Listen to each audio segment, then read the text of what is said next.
not so much you could make arguments to and fro about policing as such, but the level of insouciance towards the possibility that what they were doing might lead to more crime, that what they were doing in maybe demoralizing some police departments or in validating violence against the police would actually redound to more people being killed, and not them being killed, but the people living in neighborhoods that are already besieged by crime would get killed.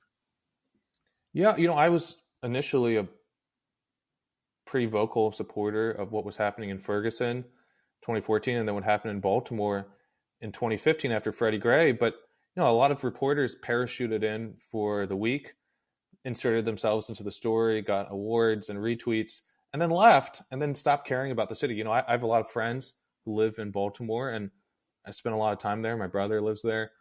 And I also have friends who are police officers in Prince George's County who were deployed to Baltimore during the riots. And the city was improving every year. Its GDP was going up, unemployment was down, police brutality was down, murder, homicide, violent crime was going down every year for 4 or 5 years until the Freddie Gray riots that normalized mass violence, that stigmatized policing. Effective policing requires trust between the community and the officers. And if you don't have that kind of community bond, it's hard to do good policing, to catch criminals, to work with civilians, to be more proactive in terms of policing. And to see that all crumble and to see journalists parachute in, cheer on the violence, encourage violence, and then just go back to New York and DC and not care about Baltimore again was horrifying to me. And it as I watched and visited Baltimore over the years and saw it deteriorate and see the murder rate skyrocket, and to see the kind of human carnage from this form of politics, the evidence does. The evidence shakes. Also, if the city I live in the rest of the year in DC, things are getting worse and worse. That I think we're up a third of murders, up 30% this year. The people being killed are not, with a few exceptions, of course, and I don't mean to mitigate their deaths either, but the people most at risk are poor and black, and often That's young, right. and often children caught in the crossfire of these places. And you can feel, and I've felt in my bones, and just living around, I live in a neighborhood where there's a couple of shootings only recently.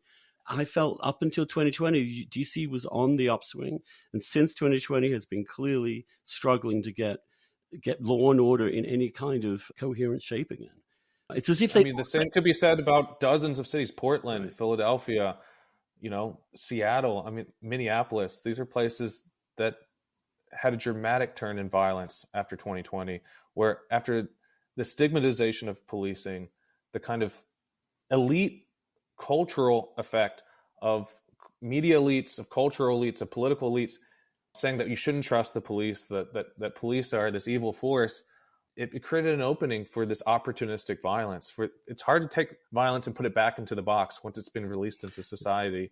And the people who are encouraging the violence tend to be the people furthest away from the problem, who are the least likely to be affected by the violence. Right. And it was the violence, I think, in 2020 that, for me, but also I don't want to bring myself into this, but definitely for you was a moment at which it's quite clear rioting and violence in inner cities does two things. One, it destroys a lot of what's going on there. It destroys economic activity, it destroys investment, et cetera, et cetera.